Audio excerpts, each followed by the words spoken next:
शहर में भालेज ओवरब्रिज नजीक उमरीनगर विस्तार में चकचारी हत्यानी घटना बनी है। पुत्रनी खराब आदतों ने लई पिताए लाकडाना फटका मारी पुत्रनी हत्या करी नाखी અને આ હત્યામાં માતાએ પણ મહત્વની મદદગારી કરી છે। આણંદ શહેર પોલીસે મૃતકના માતા અને પિતા બંને સામે હત્યાનો ગુનો નોંધી તપાસ હાથ ધરી છે। ઉલ્લેખનીય છે કે યાસીન શાહ નામનો શખ્સ કોઈ કામ ધંધો નહોતો કરતો અને ચોરી સહિત અસામાજિક પ્રવૃત્તિઓમાં સંડોવાયેલો હતો। એક રાત્રે યાસીન શાહ પોતાના માતા પિતા સાથે કોઈક બાબતે ઝઘડો કરવા લાગ્યો અને તેની માતા પર છરી વડે હુમલો કર્યો, જેથી ગુસ્સે ભરાયેલા પિતાએ લાકડાનો દસ્તો લઈ પુત્રના માથામાં ફટકા માર્યા તેમજ ગળે ટૂંપો આપીને પોતાના જ પુત્રની હત્યા કરી નાખવામાં આવી। यासीन शाह अब्दुल्ला शाह दीमान પોતાના મમ્મી પપ્પા સાથે રહેતા હતા। આ યાસીન શાહ પોતાના માતા પિતા સાથે અવારનવાર લડાઈ ઝઘડો કરી મારકૂટ કરતા હતા। તેનાથી ત્રાસી જઈ પોતાના માતા પિતાએ લાકડાનો પાટીઓથી ગંભીર પ્રકારની ઈજાઓ પહોંચાડેલી હતી અને ગળે ટૂંપો દઈ દોરીથી એનું મર્ડર કરેલું। આ બાબતે ફરિયાદી મોહસિન શાહ અબ્દુલ્લા દીવાને ફરિયાદ આપતા આણંદ ટાઉન પોલીસ સ્ટેશનમાં મર્ડરનો ગુનો રજીસ્ટર કરવામાં આવેલો હતો। ગાંધીનગરના શેરથા ગામમાં જમીન વિવાદને લઈને જન આક્રોશ રેલી યોજાઈ। નરસિંહજી મંદિર ટ્રસ્ટની માલિકીની 500 કરોડથી વધુની કિંમતની જમીનમાં કૌભાંડના આક્ષેપ છે, તો ભૂમાફિયાઓના કૌભાંડ સામે ગામ લોકોએ મંદિર ટ્રસ્ટની જમીન બચાવો અભિયાન હાથ ધર્યું। ગામના જ કેટલાક લોકોએ મળી 2020માં ગણોતિયામાં નામ ચડાવી કૌભાંડ કર્યાના આક્ષેપ કરવામાં આવ્યા છે। જ્યાં સુધી જમીન નહીં મળે ત્યાં સુધી આંદોલન ચાલુ રાખવાની તૈયારી પણ કરવામાં આવી છે। संघर्ष अमे करीशुं, परंतु क्यारे आ मंदिरनी आ धर्मादानी आ सनातन धर्मनी आ गामनी जमीनने कोईने हड़प नहीं करवा दीए एवा संकल्प साथे आज समग्र गाम पूरू एक थई अने एक लड़तना मंडाण अमे करी रह्या छीए। अमे आ वात 3 रीते लड़त करीए छे। एक अमारी लड़त चाल आंदोलन छे, बीजू अमे सरकारमां रजूआत करीए छे, अधिकारीमां रजूआत करीए छे અને કાનૂની લડાઈ પણ અમે લડી રહ્યા છીએ। અમને વિશ્વાસ છે કે સત્યની અને ધર્મની લડાઈમાં અમે સફળ થઈશું। ભાવનગરના કાતરોડી ગામે સિંહના આટાફેરા જોવા મળ્યા છે। સીસીટીવીમાં કેદ થયા છે સિંહના આટાફેરા। ત્યારે જેસર તાલુકાની નવી કાતરોડી ગામે સિંહના આટાફેરાનો વીડિયો સામે આવ્યો છે।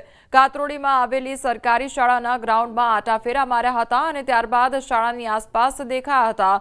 શાળાના આચાર્ય દ્વારા સવારમાં શાળાએ આવી કેમેરા ચેક કરતા 2 સાવજો શાળાની અંદર પ્રવેશી લટારો મારતા જોવા મળ્યા હતા।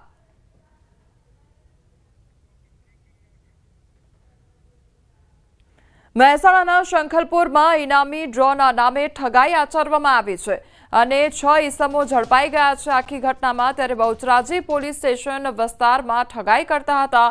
ઇનામની ડ્રો કૂપનથી લોભામણી જાહેરાતો કરવામાં આવતી હતી। લોકો સાથે છેતરપિંડી કરતા ઈસમોને બહુચરાજી પોલીસે પકડી પાડ્યા હતા।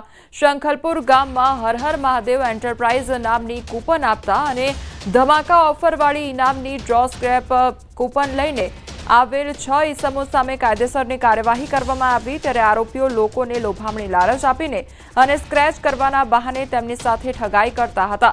પોલીસે આરોપીઓ પાસેથી એક બલેનો ગાડી તેમજ 7,700 રોકડા અને 60 નંગ ઇનામી ડ્રો કૂપન જપ્ત કરી છે।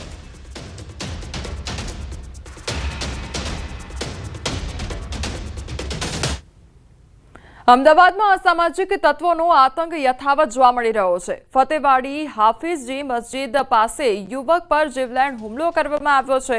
વીડિયો સોશિયલ મીડિયામાં વાયરલ થયો છે।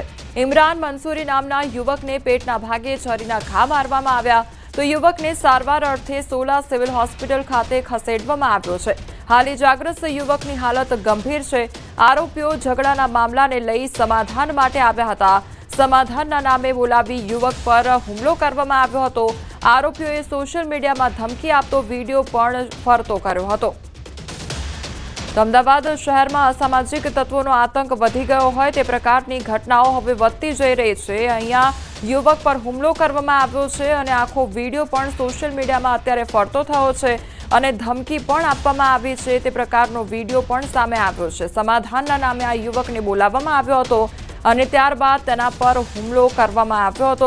પહેલા ઝઘડો થયો હતો અને તે જ ઝઘડાના સમાધાન માટે આ યુવકને બોલાવવામાં આવ્યો અને ત્યારબાદ યુવક પર જીવલેણ હુમલો કરવામાં આવ્યો છે। ફતેવાડી વિસ્તારની આ ઘટના કે જ્યાં યુવક પર જીવલેણ હુમલો કરવામાં આવ્યો, પેટના ભાગે છરીના ઘા ઝીકી દેવામાં આવ્યા અને ત્યારબાદ યુવકને સારવાર અર્થે હોસ્પિટલ ખસેડવામાં આવ્યો છે, પરંતુ હાલ આ ઇજાગ્રસ્ત યુવકની હાલત ખૂબ જ ગંભીર જોવા મળી રહી છે। બીજી તરફ આજે આખો વિડીયો છે હુમલાની ઘટના જે સર્જાઈ તેનો વિડીયો પણ સોશિયલ મીડિયામાં વાયરલ થઈ રહ્યો છે।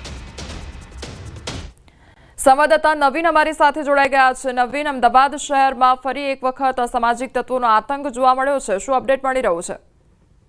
કોમલ, જે રીતે જુહાપુરા અને વેજલપુરની અંદર એક વ્યક્તિને છરીના ઘા મારવામાં આવ્યા છે અને તે સારવાર માટે અત્યારે સોલા સિવિલ હોસ્પિટલમાં દાખલ છે।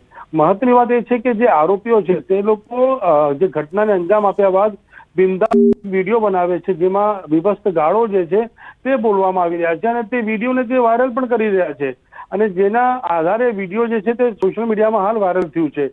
જો કે આરોપીઓનું નામ સામે આવી ગયું છે, પરંતુ આરોપીઓનો ફરીવાર બીક ન હોય અને જાહેરમાં જે રીતે તે લોકોએ હુમલો કરીને અને વિડીયો બનાવીને સોશિયલ મીડિયા પર મૂક્યા છે તે ક્યાંક ને ક્યાંક બતાવે છે કે એ લોકોને કાયદાનો ડર નથી, એ સ્પષ્ટ દેખાઈ આવે છે।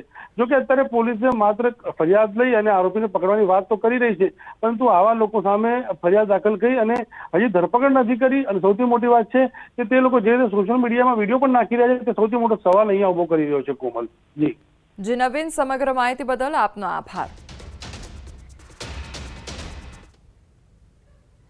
વડોદરામાં ગોત્રી ઓશિયા મોલ સામે આવેલ પિઝા રેસ્ટોરન્ટમાં મારામારીની ઘટના બની છે। અસામાજિક તત્વોએ રેસ્ટોરન્ટ મેનેજર કર્મચારીઓને માર માર્યો હતો। ફેમિલી રેસ્ટોરન્ટમાં યુવકે યુવતીને ખોળામાં બેસાડી પિઝા ખવડાવતા માથાકૂટ થઈ હતી। રેસ્ટોરન્ટના મેનેજરે અભદ્ર રીતે ન બેસવાનું કહેતા માર મારવામાં આવ્યો હતો, તો યુવકોએ પોતાના સાગરીતોને બોલાવી પિઝા ડિલિવરી વાહનોમાં તોડફોડ પણ કરી હતી। મેનેજર સહિત અનેક કર્મચારીઓ ઇજાગ્રસ્ત થયા।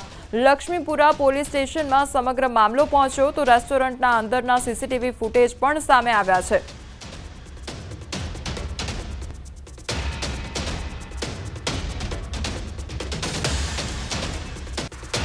તો વડોદરાનો આ સમગ્ર મામલો સામે આવ્યો છે કે જ્યાં પિઝા રેસ્ટોરન્ટમાં મારામારી કરવામાં આવી તે અંગેની ઘટના સામે આવી છે। હવે વધુ તપાસ પણ એ મામલે કરવામાં આવી રહી છે।